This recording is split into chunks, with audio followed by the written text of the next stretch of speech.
मानव शरीर में विद्युत प्रवाह। इलेक्ट्रिक रे और इलेक्ट्रिक ईल नामक मछलियों में ऐसी क्षमता होती है कि वे अपने शरीर में विद्युत उत्पन्न करती हैं, पर उनके अंदर विद्युत उत्पादक अंग पाए जाते हैं। आदमी में ऐसा कोई अंग नहीं होता, फिर आखिर यह छिजली कहाँ से उपजती है? इस प्रश्न का समाधान अभी बाकी है। कुछ वैज्ञानिकों की धारणा है कि आदमी अद्भुत शक्तियों का स्वामी है। बहुत सी शक्तियाँ विद्यमान है उसके अंदर। प्रश्न यह है कि उसमें किस शक्ति का कितना विकास हो पाता है। कभी कभी ये शक्तियाँ स्वतः प्रसूत होती हैं। ओंटारियो कनाडा शहर की बात है। कैरोलिन पलेयर नामक एक महिला गंभीर रूप में बीमार पड़ गई। लगभग 1.5 वर्ष तक कैरोलिन तिल तिल कर मां होती रही, मगर अस्पताल का प्रमुख डॉक्टर बड़ा आशावादी और गजब का उत्साही था। आखिरी दम तक अपने मरीजों में प्राण फूंकने के लिए कृतसंकल्प रहने वाला था वह डॉक्टर। उसी की बदौलत कैरोलिन की बीमार और जर्जर हो चुकी काया में जीवन का फिर से संचार संभव हुआ। अब वो फिर से चलने फिरने लायक हो गई थी। अभी वह बिस्तर से उठ ही पाई थी कि उसका जीवन फिर अभिशाप हो गया। हाँ, ये कि एक दिन अस्पताल में ही पलंग से उठकर उसका थोड़ा घूमने फिरने का जी हाँ। इत्तफाकन पलंग से उठते ही उसका हाथ पास में रली लोहे की की में छू गया। उसका पूरा शरीर झंझना उठा और वह कसी से चिपक गई। वहाँ उपस्थित नर्स ने यही मान लगाया कि बेचारी कैरोलिन इतनी लंबी बीमारी के बाद काफी कमजोर हो गई है, अतः कमजोरी के नाते कसी पर गिर पड़ी है। वो उसे उठाने के इरादे से उसके पास आई। उसे सींचकर उठाना चाहा, मगर यह क्या? उसे महसूस हुआ कि जैसे बिजली का करंट उसे लग गया हो। कैरोलिन को खींचने के प्रयास में ही कर्मी अलग हो गई थी, तभी दोनों को मुक्ति मिली। जी हाँ, ये सच है कि कैरोलिन के शरीर में विद्युत प्रवाह होने लगा था। इसके पूर्व वह सामान्य सी महिला थी। अचानक उसके शरीर में बिजली बननी शुरू हो गई थी। अब कैरोलिन की जिंदगी और मुश्किल हो गई। एक तो लंबी बीमारी ने उसे बेजार कर दिया था, इसलिए यह अजय करिश्मा। अब वो जिस किसी को छूती, जाने या अनजाने, उसे हल्का सा बिजली का झटका लगता और बांध धात की किसी चीज से उसका शरीर छ जाता, वो फौरन उससे चिपक जाती। शुक्र है, जैसे अचानक अद्भुत लक्षण कैरोलिन के शरीर में प्रकट हुए थे, वैसे ही एक दिन अचानक उसका प्रभाव जाता रहा और उसे शाप मुक्ति मिली। वर्षों तक कैरोलिन ने सामान्य मखद जीवन का आनंद लिया। कुछ ऐसा ही मामला एक और लड़की जेनी का है। उसका पूरा नाम था जेनी मॉर्गन। बर्लिन के पास एक छोटे से गांव मिसौरी सिडलिया की रहने वाली थी जेनी। आम लड़कियों की तरह खेलती कूदती और कभी कभार घर के छोटे छोटे कामों में मां का हाथ बटाती। एक दिन जेनी हैंडपंप से पानी भरने गई। एक बाल्टी भर जाने के बाद उसने उसे हटाकर दूसरी बाल्टी हैंडपंप के नीचे रखी और हैंडपंप चलाना शुरू किया। मगर हैंडपंप के हत्थे पर हाथ रखते ही एक अजब करिश्मा हुआ। जहां उसने हाथ रखे थे, वहां चिट चिट करके चिनगारियां निकलने लगीं, जैसे कोई फुलझड़ी छूटती हो।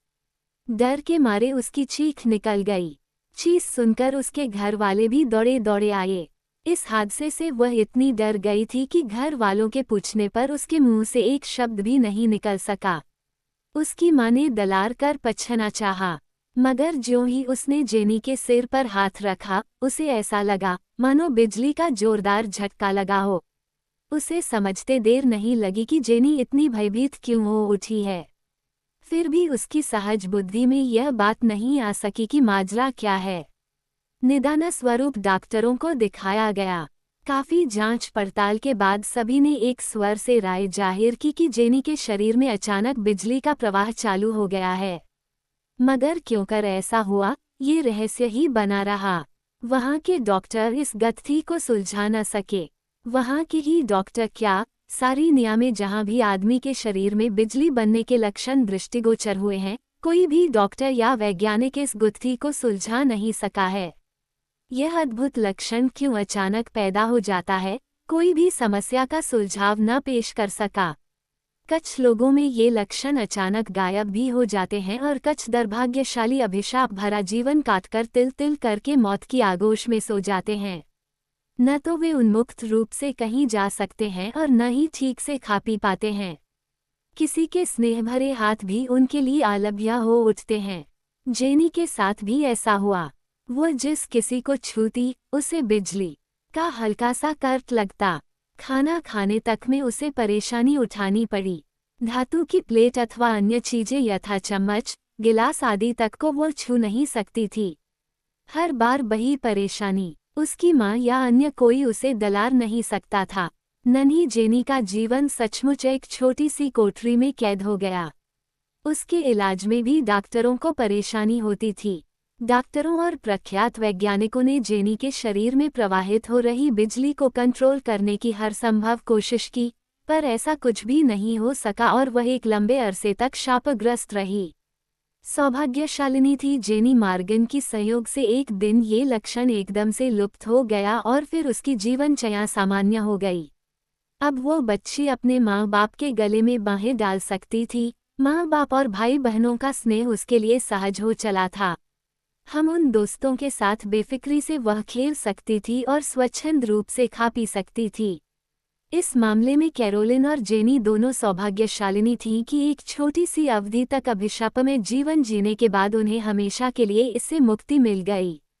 लेकिन कुछ ऐसे भी बदनसीब हैं जो अभिशापग्रस्त जीवन जीने के लिए विवश है। मतलब मैनचेस्टर की पॉलिन शॉ को ही लीजिए, जो अपनी शारीरिक बिजली की वजह से परेशान है। 45 वर्षीय पॉलिन शॉ 3 बच्चों की मां है। पिछले दोनों मामलों की तरह इन्होंने भी एक दिन महसूस किया कि इनके शरीर में बिजली बहने लगी है। तब से वे निरंतर परेशानियों और उलझनों में अपना जीवन काट रही हैं। श्रीमती शॉ का कहना है कि वो अपने अंदर बिजली को प्रवाहित होते स्पष्ट अनुभव करती है। उनके पति भी कई बार बिजली का झटका खा चुके हैं। फल यह है कि दोनों पति पत्नी होते हुए भी सुखद वैवाहिक जीवन का आनंद लेने से वंचित हैं। ये करिश्मा श्रीमती शॉ के अंदर तब उद्भूत हुआ जब वे 3 बच्चों की मां बन चुकी थीं। जब वे किसी धातुई चीज को छूती हैं तो उससे बिजली की चिनगारी निकलने लगती है। एक बार उन्होंने यूं ही अपने घर के एक्वेरियम मछली घर को छू लिया। बिजली का झटका इतना असरदार था कि उसके अंदर की मछलियां मर गईं। उनकी रोजमर्रा की जिंदगी असामान्य हो चली है। डॉक्टरों के पास इसका कोई इलाज नहीं है। अलबत्ता डॉक्टरों की सलाह ये है कि वह दिन में कई बार नहाया करें। अपने टखने के पास एक तार बांधे रहा करें जो जमीन को छूता रहे, ताकि शारीरिक विद्युत की अर्थिंग हो जाए, यानी वह धरती में प्रवाहित हो जाए। इन सावधानियों के बावजूद पॉलिन शॉ की समस्या ज्यों की त्यों बनी हुई है। ऑक्सफोर्ड विश्वविद्यालय के भूभौतिकविद डॉक्टर माइकल शेलिस की धारणा है कि आदमी के शरीर में जो बिजली पैदा होती है वह जमीन में समाकर खत्म हो जाती है, पर बहुत से ऐसे केस देखने में आए हैं जो इसके अपवाद हैं। उनके अंदर बिजली का प्रवाह जारी रहता है। पॉलिन शॉ इसका ही एक उदाहरण है। इलेक्ट्रिक रे और इलेक्ट्रिक ईल नामक मछलियों में ऐसी क्षमता होती है कि वे अपने शरीर में विद्युत उत्पन्न करती हैं, पर उनके अंदर विद्युत उत्पादक अंग पाए जाते हैं। आदमी में ऐसा कोई अंग नहीं होता, फिर आखिर यह बिजली कहाँ से उपजती है? इस प्रश्न का समाधान अभी बाकी है।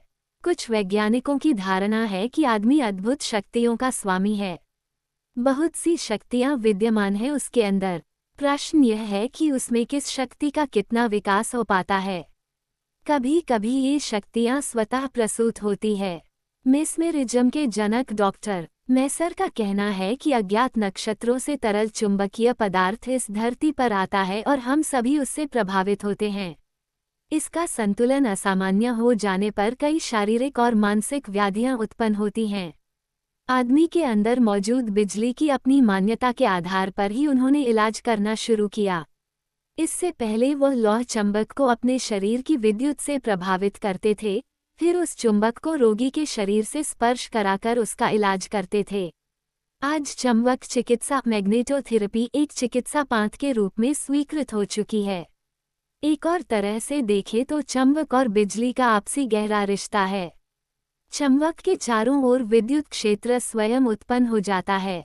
हमारी पृथ्वी स्वयं में चुंबक है। चूंकि हमारे रक्त में लीड प्रोटीन हीमोग्लोबिन पाई जाती है, अतः कुछ वैज्ञानिकों का मत है कि वो पृथ्वी के चंथकत्व से प्रभावित होती है।